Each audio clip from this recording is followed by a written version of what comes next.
Hi everyone, welcome to our Treasure Home Saturday Night Bible Study, which almost didn't happen. We were having problems with the internet and everything, so that's been fixed. So welcome to tonight. So we're gonna say hi TV watchers, hi chat, hi replay watchers. So there's my Miss Misha and Rebecca. And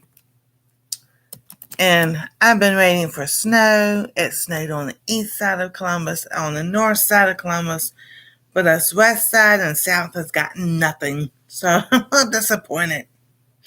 I want some snow, but it's coming. I know it's coming.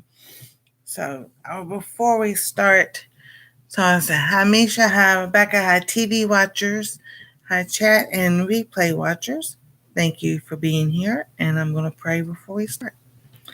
Lord, we thank you for this day and the blessings of safety and health that you give each one of us. We thank you for keeping us safe through the weather and whatever weather we may be having, whether it's cold or hot or in between. We just thank you for everything you've given to us, because each season represents something that you made for each and every one of us.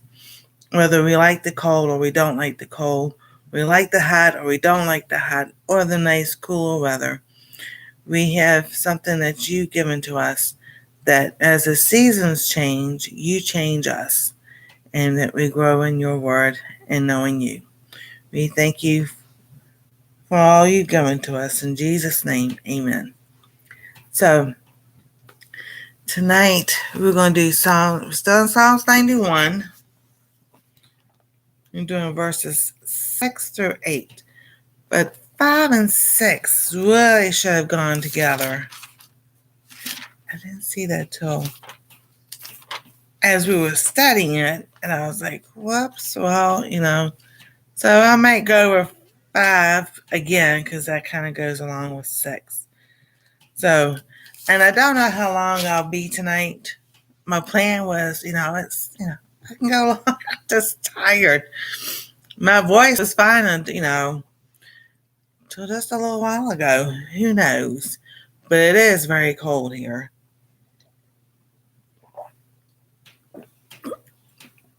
And I've been in and out outside too, so that's probably my fault. I'll have to take a picture and show y'all, but I put my Christmas flags, the little garden flags, out front. So I was in and out the front all day. And say, on my phone, it says it's snowing. I go to look outside. I'm like, is it? I'm straining. Well, yeah, kind of straining to see at the street light and everything. Come on, And I'll explain here in a moment why I love the snow. I'm looking at the map. All right, so the reason why I like the snow, I love the snow, because in a verse somewhere in the Bible, it says that Jesus has washed our sins as white as snow. And that just reminds me every time I see snow that, we're washed as white as snow. Excuse me. And I just love how that sit there. Hey, Teresa, how whichever one wrote that compared to how our sins are, how clean they are and everything. So that's why I love the snow so much. And it's just a reminder to me that God says he remembers our sins no more, as far as the east is to the west, and we're washed as white as snow. So not to be always sin conscious about what we've done wrong or whatever, but more Jesus conscious of what he did for us and what he did for us at the cross.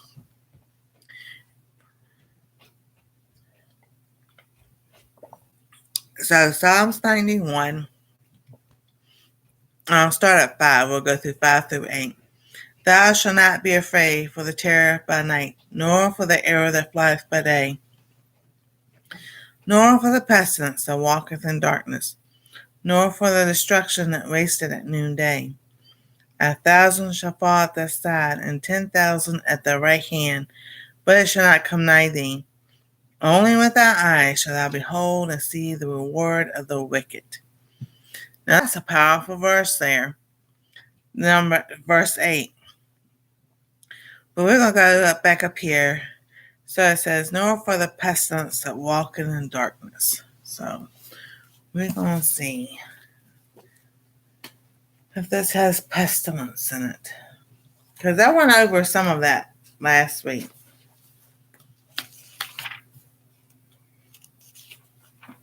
But we're going to do it again. Pestilence.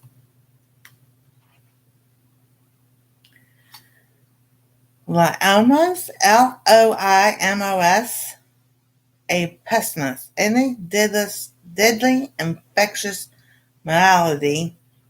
It is used in the plural in Luke 21:11, in Matthew 24:7, and Acts 24:5. What's that like? Metaphorically, a pestilent fellow. Okay.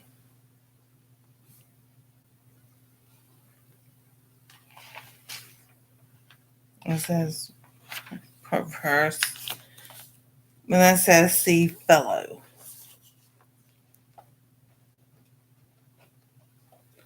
Okay. Yeah, so I'll look it up on my phone, pestilence. Because when you hear that word, it's like, ooh. But, sometimes in the preaching, when I was growing up, they didn't define the words for us. Denotes a man in relation to his sex, age, or render fellows as appropriate to accompanying description of them. Husband, man, sir, etc. etc. Yeah. So, pestilence fellow. That's interesting. Pestilence. Fatal epidemic disease, especially the bubonic plague. So Merriam-Webster, a contagious or infectious epidemic disease that is virulent and devastating. Something that is destructive or pernicious.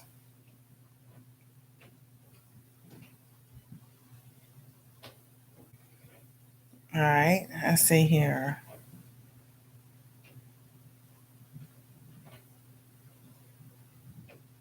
And then that was Merriam-Webster, and then vocabulary.com. Pestilence means a deadly or overwhelming disease that affects an entire community. The Black Plague, a disease that killed over 30% of Europe's population, was certainly a pestilence. So, back then, I guess, in Bible times, pestilence was leprosy. That was something that was a mass of people. Because, devastating deadly disease that spreads rapidly. It's often used to symbolize or present God's judgment along famine and war. So, but here in Psalms 91, says that we should not be afraid of the terror by night, nor for the arrow that flieth by day, nor for the pestilence that walketh in darkness. So it's giving us kind of like, doom and gloom and the dark, because it's a sneaky thing that comes about, just like a thief in the night. They sneak around at night so they won't be seen. They wear, all black. They cover their face so they won't be seen. So that's like, well, he's talking about the pestilence, it's a sneaky thing that comes around.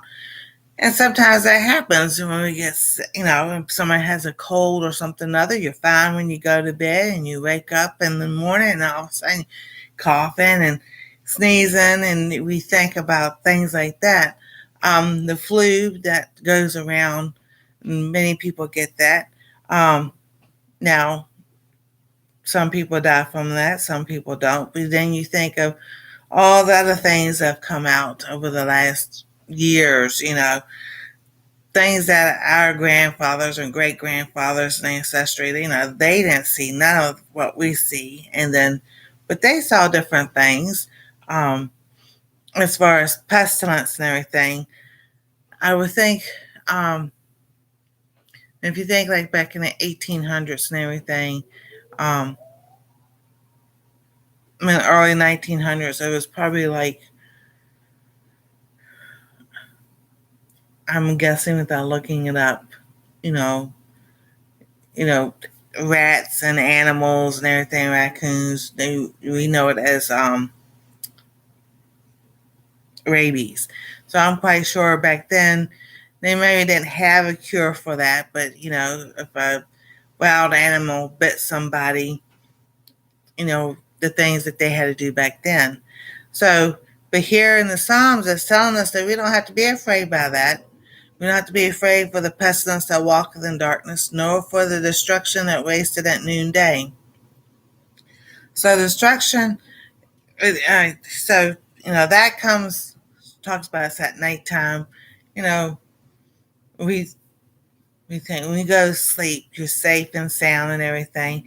And most places there are places that people are afraid to go to sleep at nighttime because different things happen.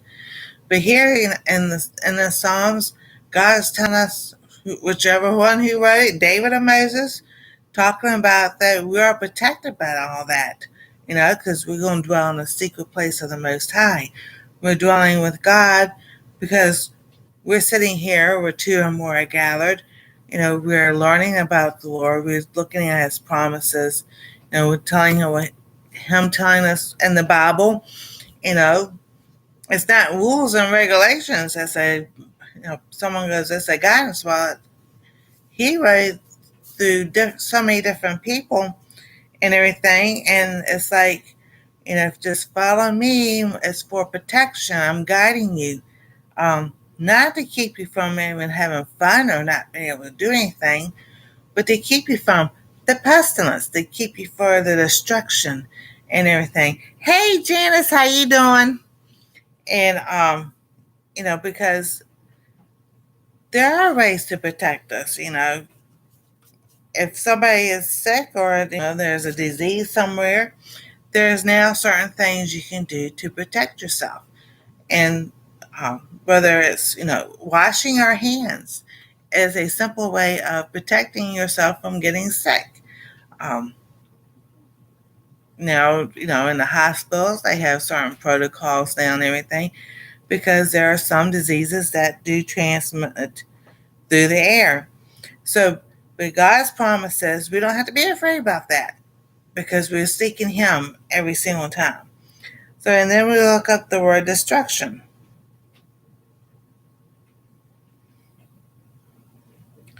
So, destruction is damage so bad things must be replaced, not fixed.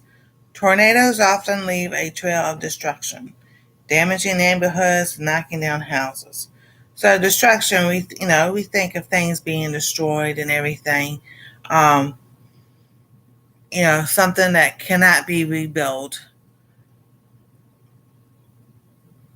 according to vocabulary. And let's look at Merriam-Webster.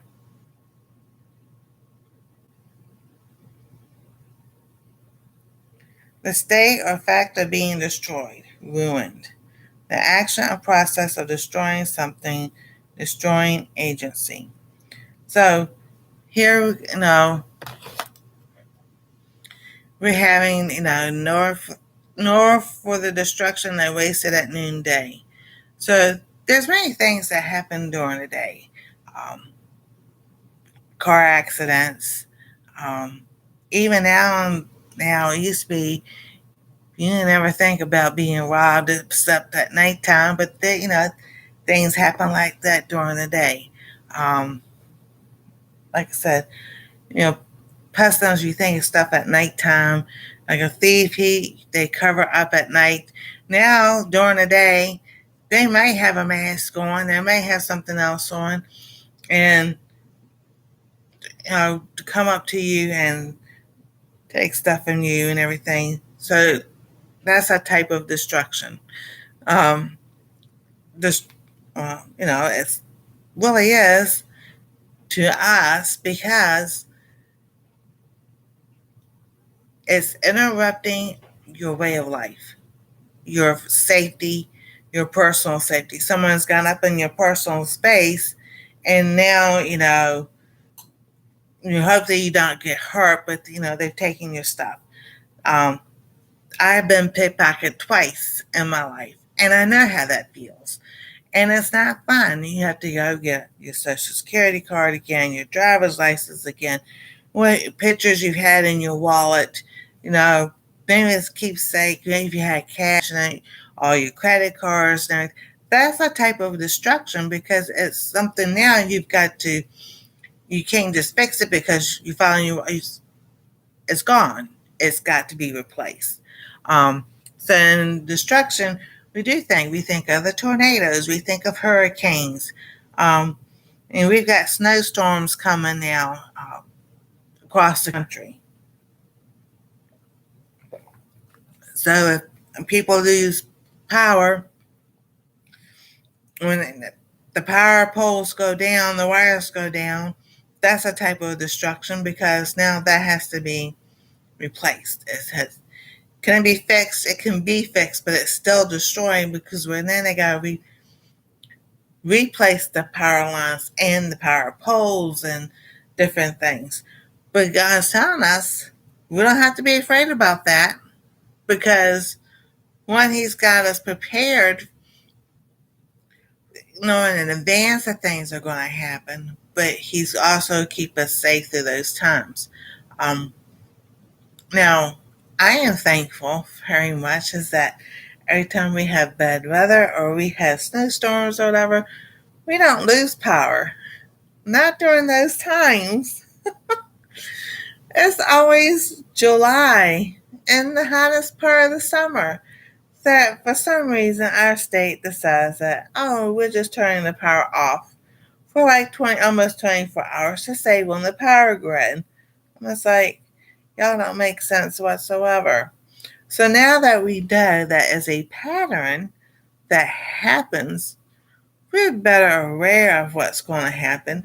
Sometimes it's at the beginning of May. Sometimes it's in the middle of May. Sometimes it's, at the end of July. It's July. I don't know where I got May from. So, now that, we know it's going to happen, now supposedly they're going to tell us they're going to do it, they never do. They just do it. And it's like, okay, so we've got plenty of things to keep us safe and occupied and everything. And that's type of maybe not a destructive thing that people think of, but it can interrupt people's lives, especially if they're on a breathing monitor or if they're on oxygen or something like that. That could be, harmful to them. So, but that's, something that, always be ready for. So now that, they kind of like trained us in a sense or something like that, that we know when July comes around, sometime in the month, they're going to do something. So now we don't have to worry about that.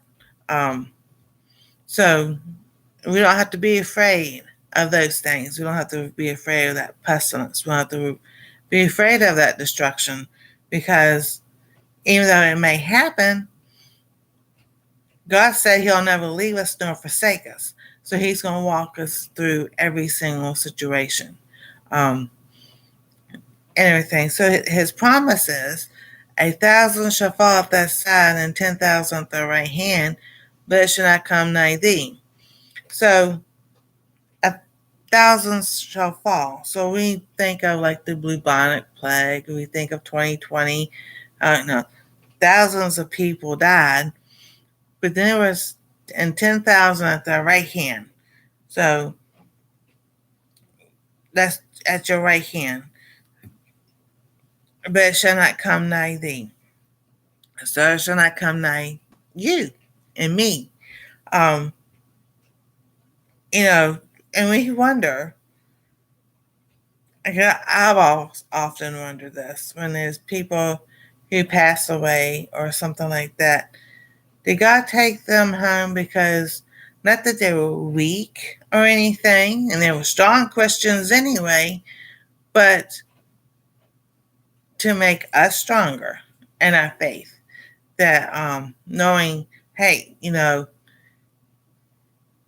they may not that they may not been able to handle anything, but there's some things I think that I know personally in my personal life that if my parents had been living during that time, it just they would have. I think they would have just like gave up and everything. Now my mom passed away in 2010. My dad passed away in 2017. But if he lived 3 and 4 more years, what would have happened to him during that time of the pandemic? My dad was in the army. He was rooted right back to his army days, I'm quite sure. And, you know, just think about that. His body had been through a lot and everything.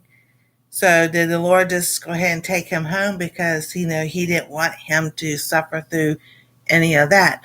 So sometimes I wonder, when people and when people go home to meet the Lord, when people die, or and it's just like some people, here, one there, or the friends have so many people at one time in their family or throughout the month, or you hear about other friends, and it seems like through the whole last 6 months.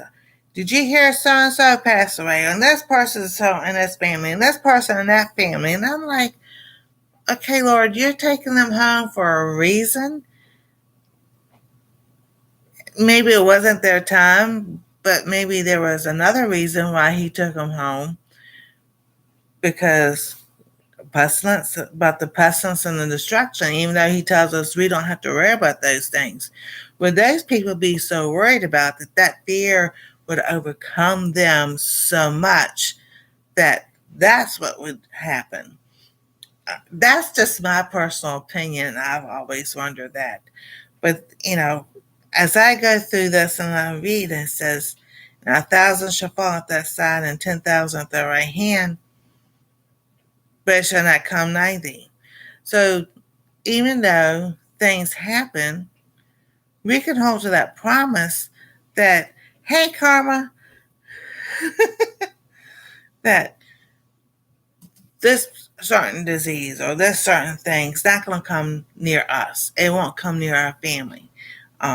I say Psalms 91 over me and my family every single night before I go to bed.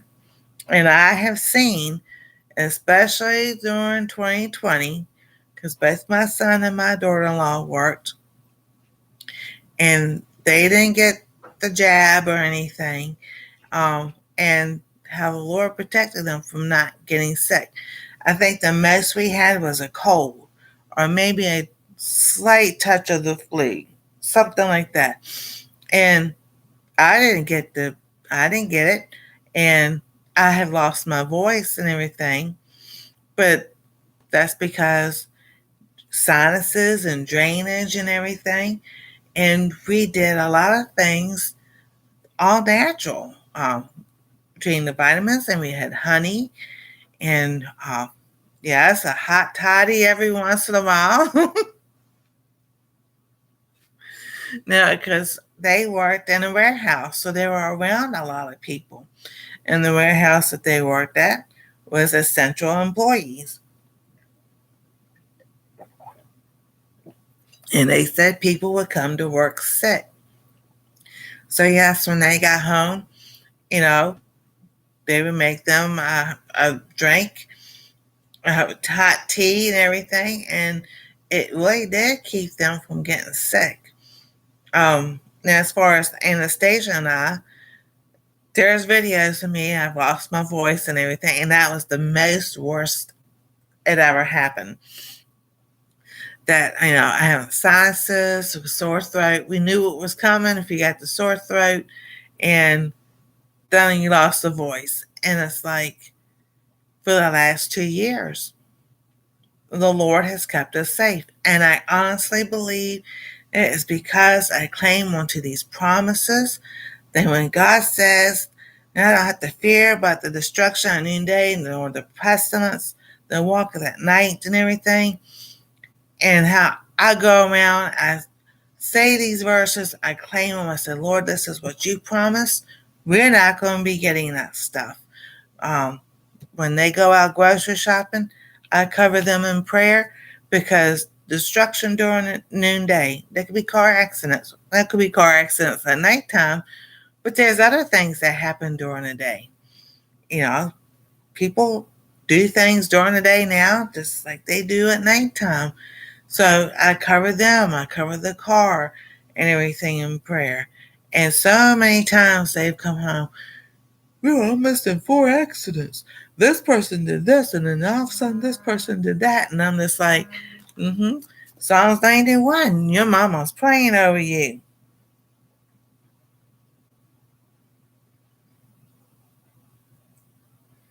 So, and then, you know, every time I hear somebody's sick or something happens to them, I add them to the prayer list at nighttime. When I pray Psalms 91, my prayer list is long, but I cover people.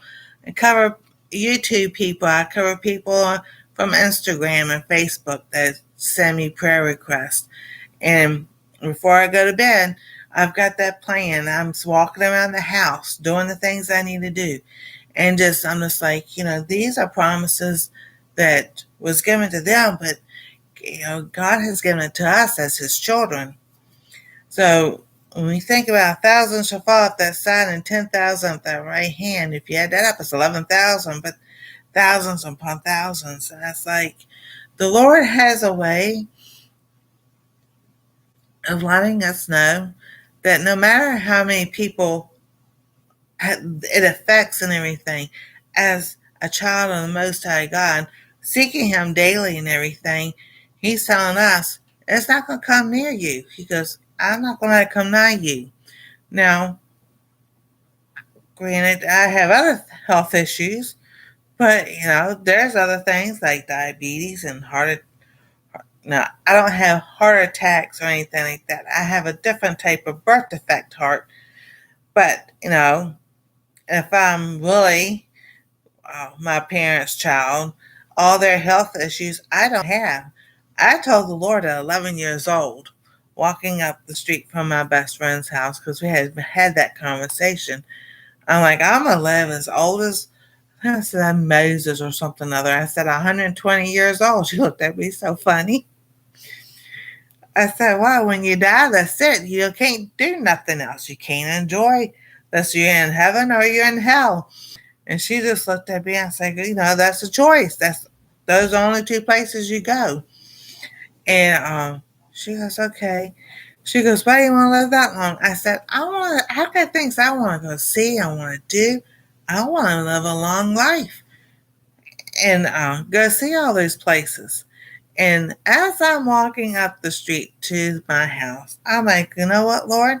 I said, not only do I want to live to be 120 years old, I don't want anything that they have. And I start naming things off, like the high blood pressure, the diabetes, the heart attacks, the heart issues, well, whether it was high cholesterol or whatever they had. And I started telling the Lord, I don't want any of that. And I flat out said, I will never have that in my life. And I have gone to a doctor. Yes, I am overweight. And every time they take my blood work, everything is fine. And I was like, because I told the Lord, and He promised that I would never have those. Those are a type of pestilence. When you think about it, diabetes, because people die from that. There's medicine now that helps them. You can do it with food. Think of another health pestilence. Another one would be high cholesterol, high blood pressure. People have to learn how to you know, do, do it with food or take medicine and everything. And I'm just like, I don't want any of that. I told the Lord I'm not going to have any of that. And I'm just like, you know, from there, every time I go to the doctor, the only thing I'm low on was like my vitamin D. Well, we understand why that was low because my body does not absorb the vitamin D from the sun. It never has. So now I take a vitamin D to help with that. So as far as like walking, that's a pestilence that walks in darkness. Is things like that with your health that can take somebody away during the night. Um, and during the day, I had a cousin who sat down in his chair, woke up, had breakfast and everything else, never knew anything wrong, sat down in his chair, and they said it was like he just went to sleep and had a major heart attack and everything and never knew anything about it. So I was like, well, that's another thing. I'm not going to have that because that's a promise from the Lord. Now, what I have, it's called sick sinus syndrome. It's more people know it as brachycardia, a low heartbeat, but mine would stop for 3 to 4 seconds. And I get to laughing because, oh, cool. Welcome back. I get to laughing because when my cardiologist had put the loop recorder in. The nurse that was the monitoring nurse, she calls me. This is 2 Christmases ago. And what are you doing the 26th of December? I'm like, what are you being? And 10:01, in so many seconds and everything. I'm just like, I guess I was walking down the steps getting my granddaughter up from bed and everything. Really won't doing anything. She goes, are you okay? Are you fine? Your heart stopped for 3 or 4 seconds. We just got to make sure you're okay. And they're in a panic. They're in a panic. I'm not in a panic. I'm used to this by now. And I'm like, I'm good. I'm good. She goes, well, your Dr. So-and-so's physician assistant, PA, is going to call you. So about, I'd say a week later, maybe a few days later, it was probably at January 1st or 2nd, he called me because they were looking at the results. And he goes, first thing out of his mouth was not good morning, how are you, or anything, is you need a pacemaker. I'm like, yeah, I know that. He goes, when do you want to schedule? I said, I guess as soon as possible. So that was February 6th, 4th or 6th of 2024. And he goes, you feeling fine? And there, he's in a panic because they're like, most people, when their heart stops like that, it doesn't start back up. I said, well, that's the Lord starting it back up because He's still got plans for me to do. He goes, I've never heard anybody say that before. I'm like, well, that's true. And so, we got it scheduled and everything. So that's a type of pestilence because according to the doctors and everything, most people, when their heart stops for 3 to 4 seconds, it normally doesn't start back up by itself. Then it got, call 911, they got to have the paddles, or blah, blah, blah, this, that, and the other. And because of this, and, the Lord taking care of me, everything for all these years, I was able to give a testimony to the nurses, to the doctors, to the anesthesiologist, everybody I came in contact with. And I was like, because my doctor wanted to know, how long you been dealing with that? I'm like, since I was 14 years old. But I probably was dealing with it more, but just didn't realize it until then. And so one day I'm sitting there and explaining this to Anastasia. And I sat there and I told her, I said, I said to be thankful. We were talking about thankful things. This was a couple of months ago, or maybe last month. And I was like, you know, some people in the family have, walked away from the Lord. I said, you're watching a living miracle. She goes, I know. I said, you know what? She goes, because you tell me it took 40 years as which it did, 40 years before I got a pacemaker. And I said, but that's not the main thing about that. She looked at me so funny. I said, I don't know how many times my heart stopped. I said, I could tell you about 100 different times. I said, a lot of times I was just laying in the bed and my mind, in my mind, or the Lord telling me in my mind, wake up, you're not breathing. So it had stopped long enough that I wasn't breathing. Many times I would be laying there and it'd be like somebody standing right there yelling in my ear, just yelling my name to wake me up. And then I would realize, oh, okay, I know why you got me up. I need to get up and walk around, get my blood flowing and everything, because when you sit and you're at a resting rate, your heart goes slower when you're sleeping.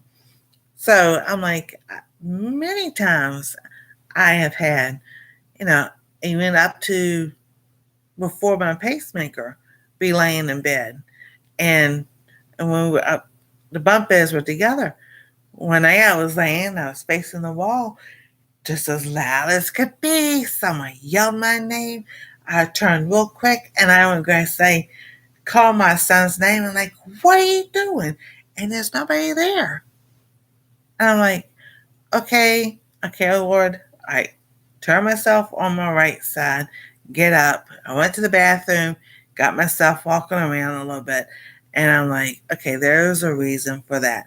That's a pestilence right there that I don't have to be afraid of. I wasn't afraid of it.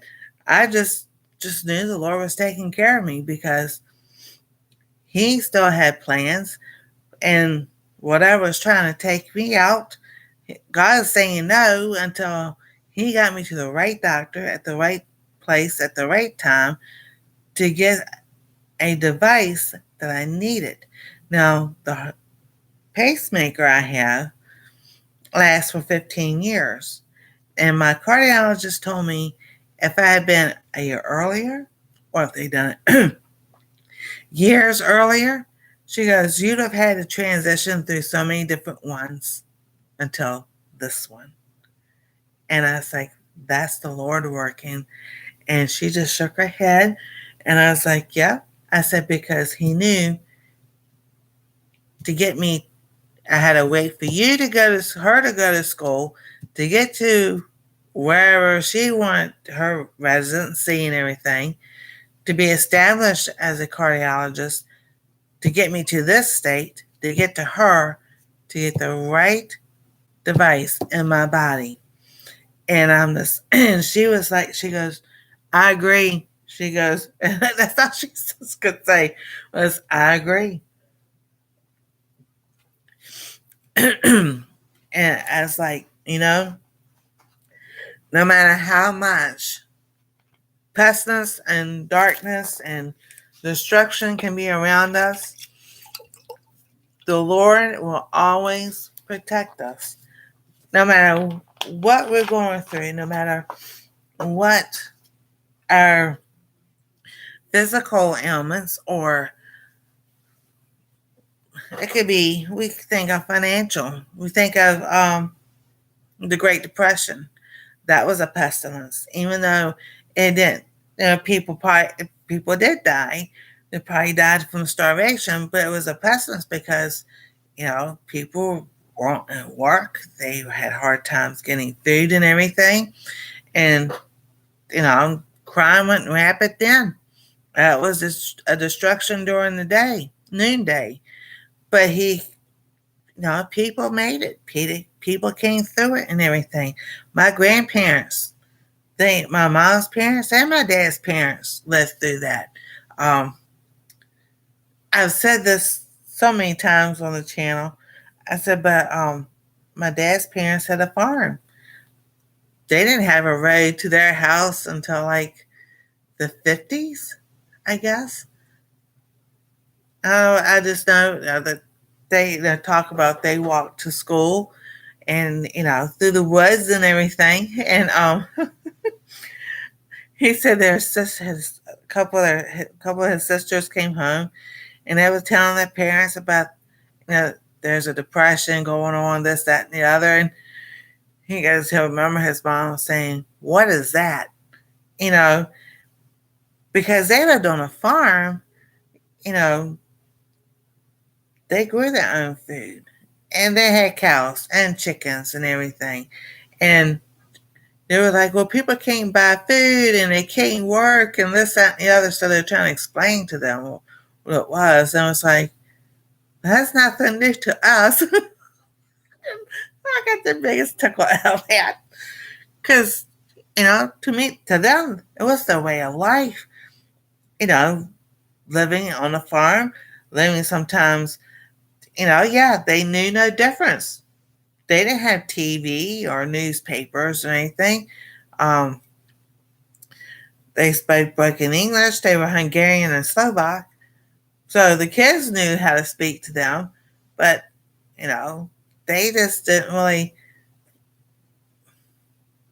they learned some English. So my grandparents came over in 1910.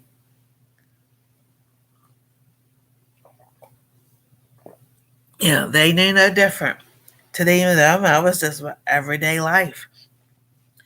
But because so that was a type of pestilence. We think of sickness and disease, and I'm quite sure there was a lot of sickness and disease during that time. But people also relied on the Lord, and there are stories of people like they survived. They don't know how. I was like, that's the Lord doing it. Um, so we think of things like that. And then 1,000 shall fall at thy side, and 10,000 at thy right hand, but it shall not come nigh thee. So God promises that it'll not come nigh thee. All right. And then only with thy eyes shall thou behold and see the reward of the wicked. So I look at that and you think, we see so many things going on, not only just now, I mean, for years. So when someone asks me, do you know what's going on over here? And do what's going on over there? And it's so bad. And I know the Bible says it'll be as in Noah's days. But I have to sit there and say, all right, so let's think about this. Let's just think about this. So, all right, so we know wicked things go on. All right, so for a long time it was just the radio. Well, they only could put on the radio, the news then was little things that were to them that mean important. So All kinds of stuff was going back on then, but it didn't make it to the radio. So you didn't really know. TV came along. Well, I was growing up, there was only three stations, NBC, ABC, CBS. Um, and then the news was only 30 minutes. So the first 10 minutes, they had to tell you the important news that went on or what happened. Then it was the weather. Then you had sports. Then maybe a little commentary at the end. Then the nightly news was only 30 minutes. And we all remember Paul Harvey. So, it was world news, American national news. So the world nightly news started with the world news, national news, or something else, and then Paul Harvey, I think, at the end or something other. And so there still is just as much stuff going on, but we didn't know. It was only three stations. They could only get on there what they could get on there in that short amount of time. Yes, we had the newspaper. What made the front page, what didn't make the front page, or you found throughout the pages. So it wasn't until like 1981, 82, cable came out. So then we had the CNN, and we had, no, it's Turner Broadcasting Network, and then you have Trinity Broadcasting Network. So how that happened, because you had two TBNs or whatever. But then those news, and then it grew and grew, and then you had the internet. So now then you can find things on the internet. So now we have what? We have the internet, but now we have Instagram, we have Facebook, we've got YouTube, we have WhatsApp, we have Tumblr, we have TikTok. What else are out there? All kinds of other things that now people can, in real time, get out. Things that happen. So my thing, hey Cindy, yes, things are bad. Things are they really getting worse and worse, or it's always been there, but now we have more ways of showing it's there.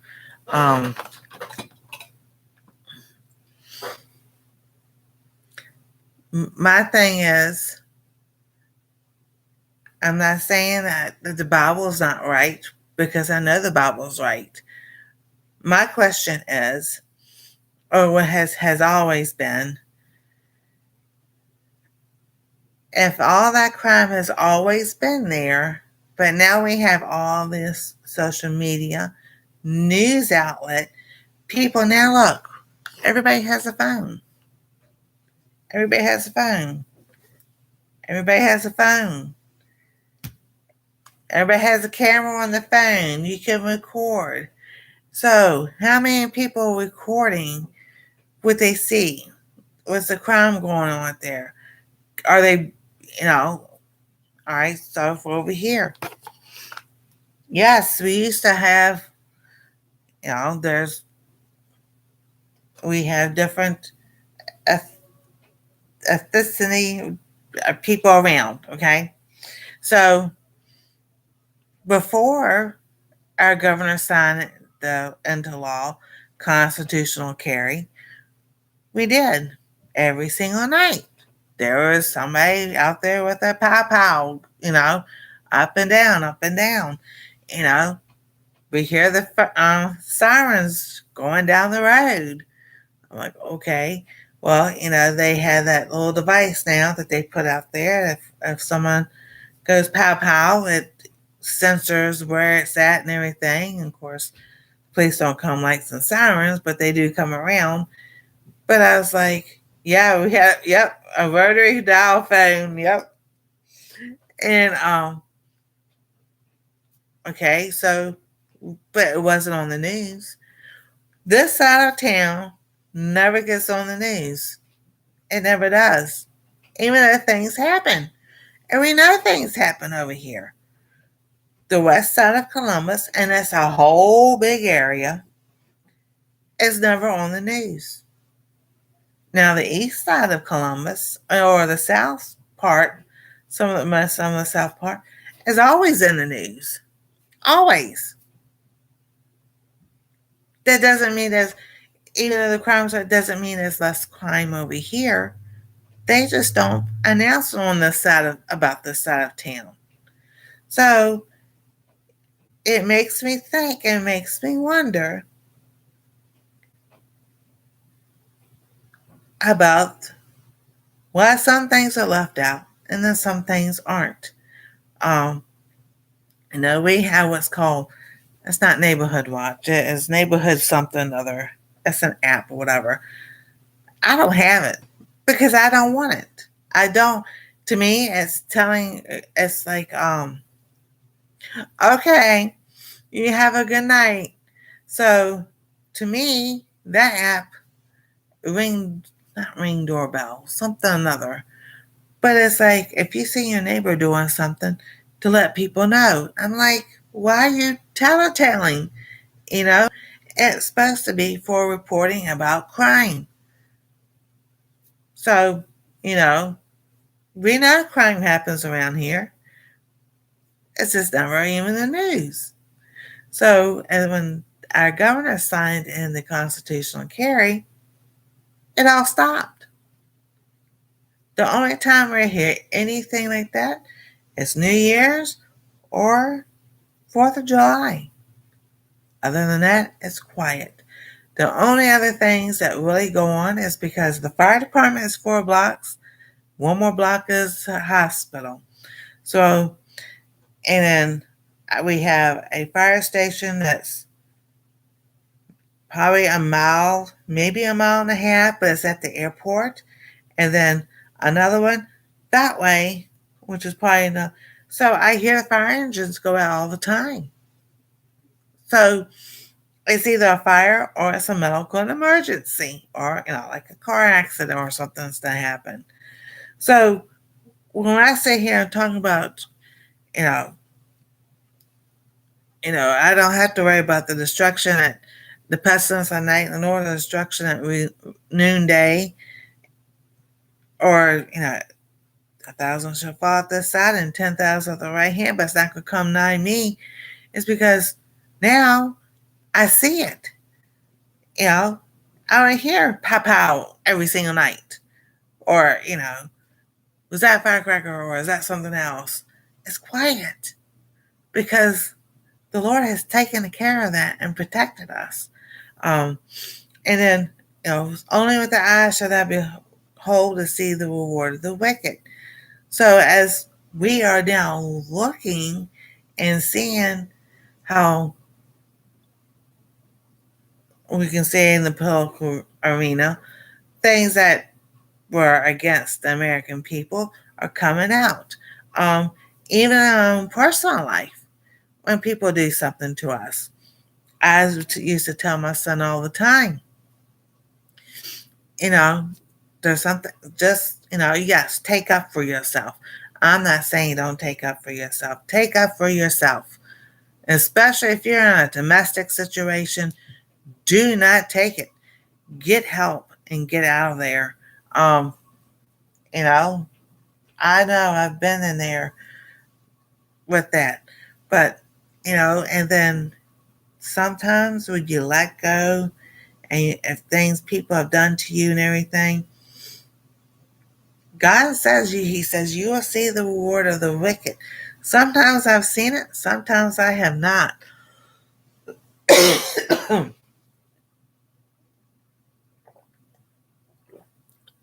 um, and one of them was, I worked at a dollar store, and the girl was jealous because she wanted the assistant manager position, and the girl hired me instead. When the manager went on vacation for 2 weeks, she was supposed to show me everything. She wouldn't show me anything. So the day the manager came back, I was off that day. So the next day I came back, she, because you did this, you didn't do this. She wouldn't show me. And she goes, well, the girl said you didn't want to learn it. So I right then and there, I knew. It's like there's no need to argue, try to take up for yourself or anything. So she goes, she let me go. And I said, that's fine. And she couldn't understand why I wasn't upset or anything. And I just kind of knew to myself, the Lord's going to take care of this. So, and I did get a different job, but we would go back to the mall. And about exactly a year later, that store had closed down. But when that happened, Chase was Anastasia's age 11, 12. And he goes, aren't you going to get, because I picked him up and I went home. Aren't you going to be mad or anything? I said, no, I'm not going to be mad because I know exactly what happened. I said, but let me tell you something. Here's a lesson. It may not be tomorrow. It may not be next week, next month, or next year. I said, when you let it go, you not get mad, do not be angry about it, whatever. The Lord will take care of it. And I told him, I said, I promise you that the Lord will take care of that store and those people. And sure enough, we had been to the mall 1 week. The next week we went back and it was closed. So I still knew people who worked in that mall and everything. And I asked them, I said, what happened to the store? And they said, we don't know. They said they were open one day and we came in the next day and everything in that store was gone and it was closed. I was like, okay. I got the chuckling, I got the laughing, and like, why are you laughing? I'm like, oh, so I'm not laughing that, oh, they closed. I said, I'm laughing because the Lord's funny. I said, because, when you let go, when you let stuff like that go, I said, the Lord takes care of it in His way. And they still, they never knew. They never knew why it closed, what happened to the merchandise that was in the store, or anything. And I'm just like, I've seen that. I've seen that. As I sit there and things have happened, and I'm like, okay, all right, Lord, I don't understand, but I know you do. Sometimes it's my fault. Sometimes it's not my fault. Things happen, everything, but I've always seen the Lord take care of it, in one way, shape, or form. Some things I just know He has taken care of because you just move on with your life, and you'll hear it maybe years down the road. Sometimes you may never hear it, but here is a verse, a promise that God says, only with thy eyes shall thou behold and see the reward of the wicked. So wicked, we think of evil.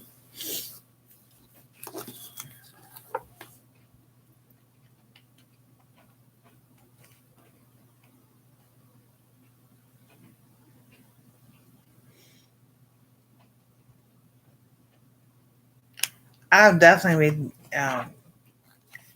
taking a couple of teaspoons of honey tonight.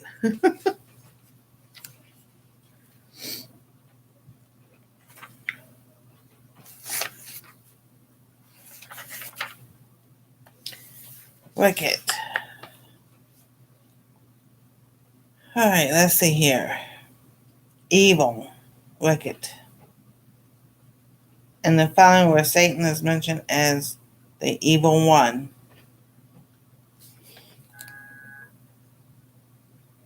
Somebody out there blowing a horn. Lawless, negative. Let's see here. An instance of the word is found in the papyri, Papyri, where a father breaks off his daughter's engagement because he learned her fiance was given over to lawless deeds. So 2 Peter 2:7 and 2 Peter 3:17. Bad, evil, translated wicked. So, um, you know, lawless deeds. Somebody, you know, wants to do destruction, um, steal from you. But there's other lawless deeds.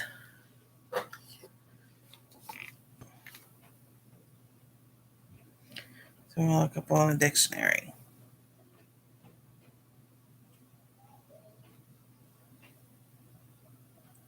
And so lawlessness, a state of disorder due to disregard of the law.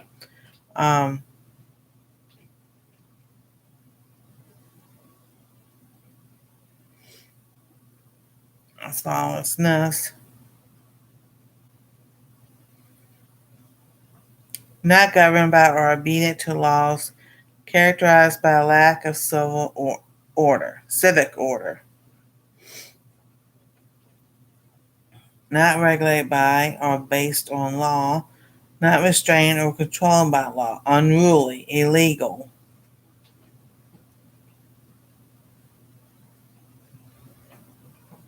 All right, so, and then it can be public, it can be personal. We think of, something petty would be like, a family member lying about you to somebody else. I think besides like stealing money or something. Someone spreading rumors that aren't true. That's wickedness. It sometimes can be, a breaking the law and everything. But think of, you know, wicked, being treated unfairly. Um, just like in that job, she lied about me. And then, wouldn't tell the truth. There's other jobs I've worked that people have lied about me and everything. And the more I tried to take up for myself, the worse they got. And I just like, the Lord's just like, don't say anything else. Just let it go. Family's done the same thing. I just let it go. Just moved away. I moved away. Um, and did I see things happen to them? Yeah. you know, uh, and even in the church, you know, there's people who are jealous and they'll say things about other people that aren't true and everything. And, it's sad, but God tells us, to treat first everybody in your family, but in the family of God, how we're supposed to treat each other. And just because we're saved and children of God doesn't mean that God ain't gonna chastise you for saying about Mary Joe down the road, saying things. And some things are horrible, and it's sad that some things have happened. Um, and I'm not saying that this was punishment or something another like that. I'm just saying I've seen the Lord with people who treat me wrong, whether it was no matter who they are, whether they lied to me, they abused me, they conned me, whatever they've done, I've always seen it go back on them. And sometimes ways I would have never want something to happen to somebody. Um, and my sister and brother-in-law, they've treated me wrong many different times and everything. They sold their house 2008. When you try to sell a house during the crash, it was just the market crash, which is I don't understand that thinking anyway.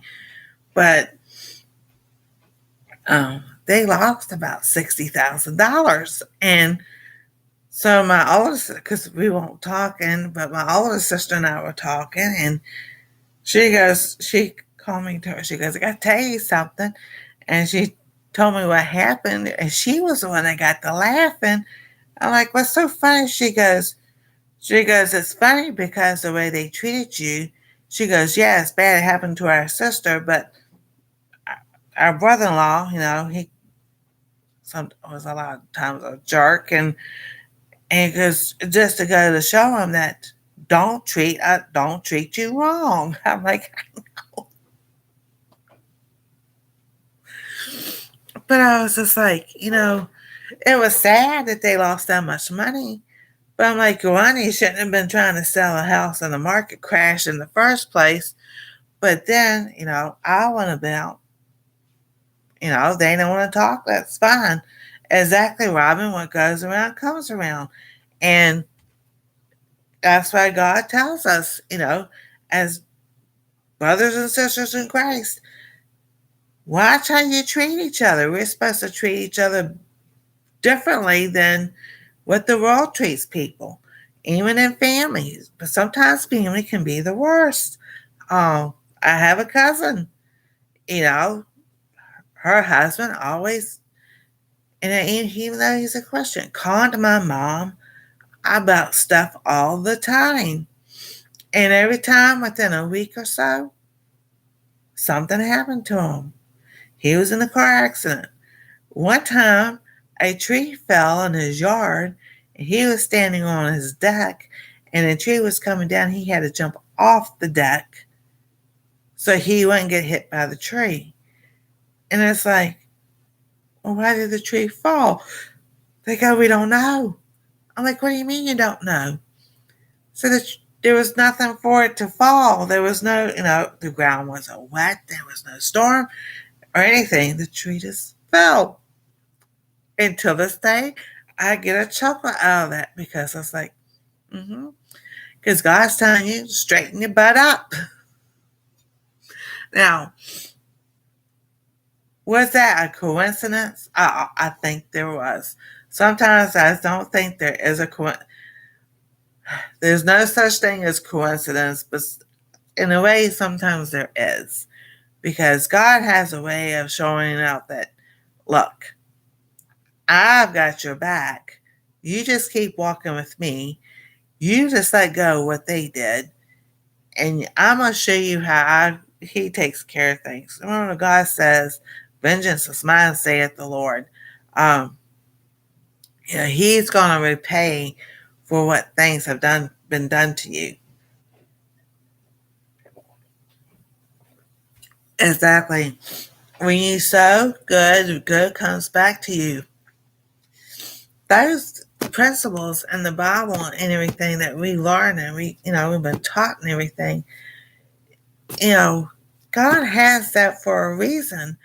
And I was sitting there telling Anastasia one night, she was, and I understand, females, we understand that everything at time of month, not to get too personal, but, we can all get moody and everything. It doesn't matter. And she had said something, and, but it wasn't because of that. It's because of someone else. She hears how they talk to me. So I was explaining to her one night, I call her baby girl. I said, Anastasia, I said, I want to explain something to you. She goes, what? So I'm telling her the few things I've told y'all. I said, just don't treat your grandma wrong. I said, I don't want you on the end of that stick. I said, it is not something to be at. I'm like, it's always been that way with me. I said, that's how, when the Lord has you set aside for something, and then when someone does something to you, but you see how the Lord takes care of that because You go, okay, Lord, I'm going to let it go. I'm going to let you take care of it. Because that can be a distraction to get you off of the track of what the Lord's getting you to do. And I'm like, don't treat your grandma that way. I said, because I don't want you to, because I told her, I said, God says, vengeance is mine, saith the Lord. Anything he will repay. I said, and when he repays, it's far more than what you can do yourself. Because someone was talking about her, about vengeance and revenge and this, that, and the other. And I said, I've been telling her, showing her in the Bible, God says, do not repay evil for evil. I said, because he's going to sit there and take care of it for you, not you to take care of it. Because then that gets you off a track of what the Lord wants you to do. She goes, oh, I understand that now. I was like, okay. So it's like, mm-hmm. So now, as you learn these things and you get up and you start realizing, oh, so when somebody at work says something, or someone driving down the road, or someone in the grocery store and everything, rude or whatever, just say, okay, thank you. Trying to say a good way is, someone in the store is rude to you, and anything they say something or other, just tell them, oh, well, thank you. You must be having a bad day. I'll pray for you. Or now, if somebody says, like, okay, my mom used to call it constructive criticism. I tell someone says something to you, thank you for that information. I will take that into consideration. I said, I wish I had learned that at her age. Because then I wouldn't, because that was some, whether it was true or not, it's still hard, but, people will say things to you, especially when they start saying, now, I know this is going to make you upset or make you mad, but right then and there, get somebody on the defensive side already. So you already know they're going to say something to you that you're not going to like. It's going to hurt your feelings. You're already defensive about it anyway. So I used to say, why are you going to say that at the beginning of a sentence? Or sit down and you talk to you about something, about this. And it's like, those are words that gets people on the defensive side anyway. And it's like, there was always nothing constructive about it at all. It was always criticism. It was about my hair. It was about my weight. It was about my makeup. It was about my my friends, or who I talked to on the phone, or and it's like, it was always something like that. And I'm like, what is going on? For years, I said I was adopted. So, I told my son, when he got older and everything, I said, I know I'm adopted. And so it's been 4 years now. When we did 23andMe and it came back, not Hungary, German and French and Sweden were the top. And I'm just like, I say, I told you, I knew I was. The ones that would tell, or the ones that they ain't gonna tell anyway, but the ones that know are they're dead, and the ones that are alive aren't gonna tell. So I was just like, but DNA doesn't lie. So I was like, that's okay, because you know even though those things are secret, the Lord has, there was things I saw, family treating family ugly and everything and rude. Things happen, and I was like, not that they were wicked people. Well, I don't know. Their brothers, those brothers and sisters, boy, they hold grudges like you wouldn't believe. But it's like, why do that? Because it doesn't lead to anything.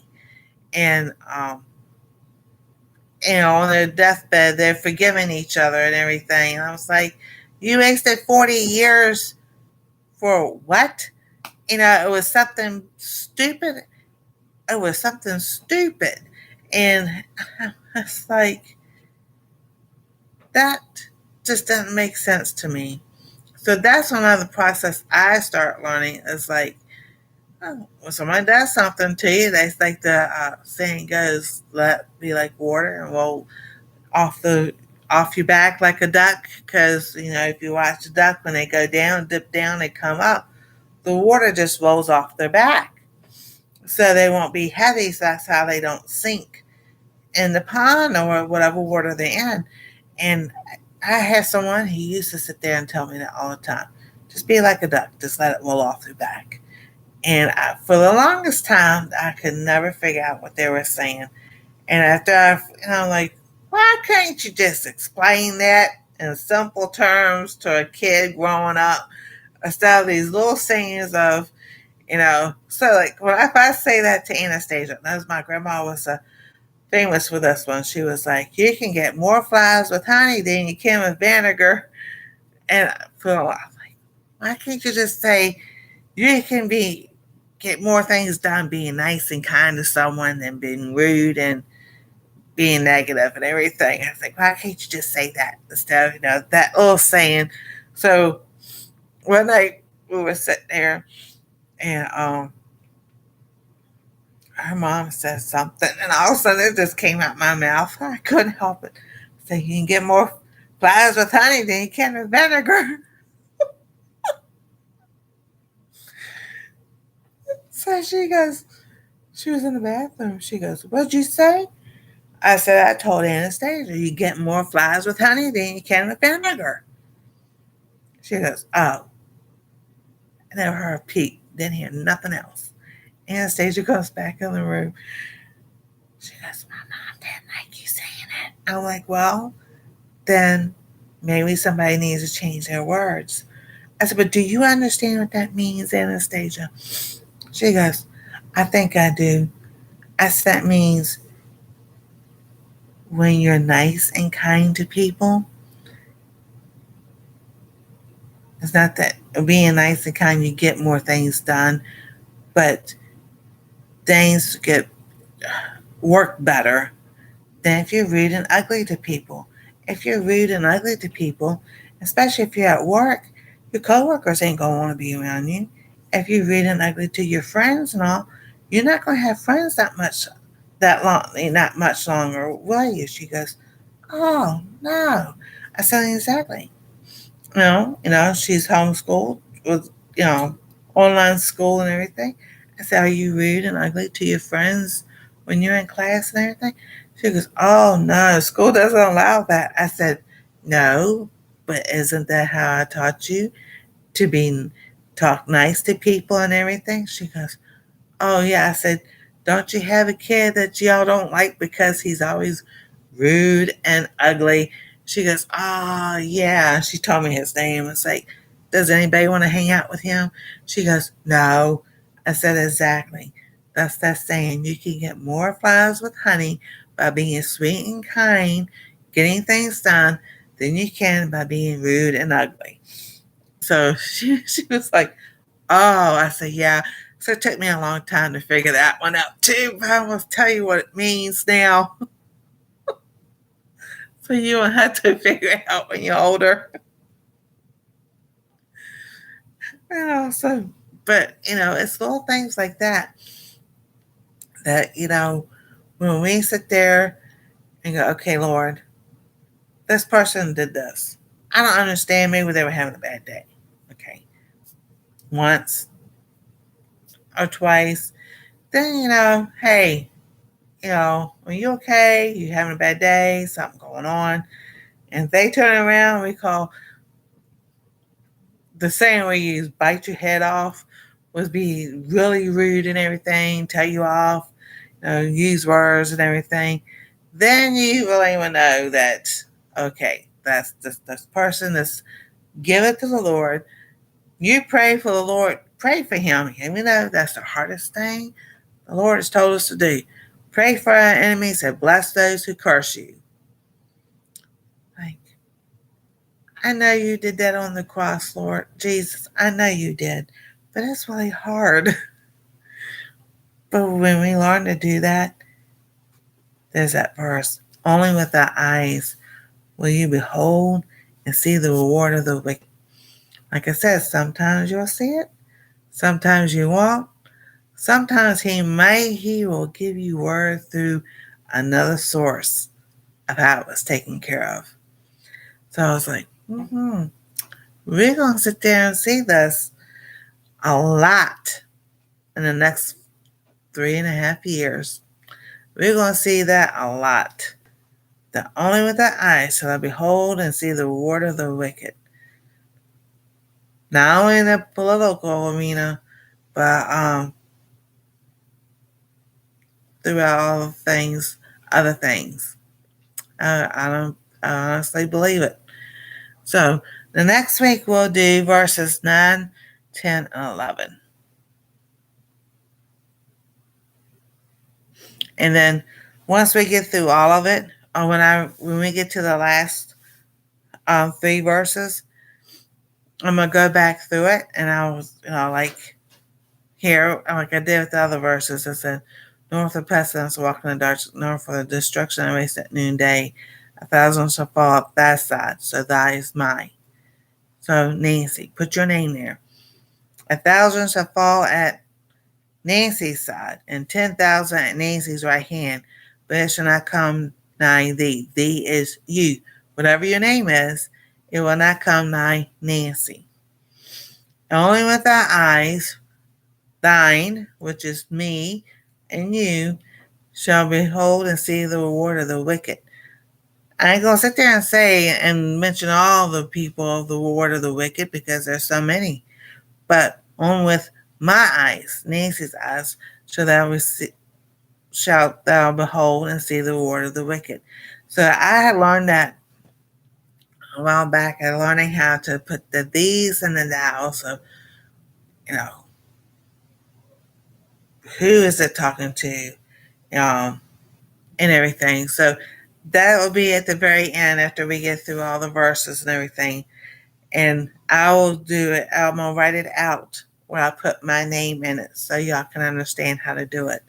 But since my voice is starting to go and my nose is stopped up and everything, I'm going to go take some honey before I go to bed. Everybody. But I want to thank everybody for being here and all. I'm not sick. It's just stopped up nose stuff. I don't like. I'm just like, no, no, I'm not gonna be sick. So, but thank y'all for being here. Thank y'all for the TV watchers, those in the chat and the replay. Thank you, Robin. I will be. It's just I got some weed cola. Oh, you welcome, Karma. I love Psalms 91. I have seen so much of it and everything. Thank you, Cindy. And, I just love sharing what the Lord's done for me and what He's brought me through and everything. Oh, thank you.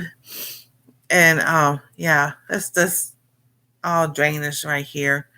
I haven't had my allergy shot for 3 weeks. I won't go back and get it. And if y'all do come on Wednesdays, my arm has gotten a whole lot better. This is going down. So I think it was a few things that's because of that and all. So thank y'all for being here. God bless. Stay safe. We love y'all. And we'll see you next time on I Treasure Home.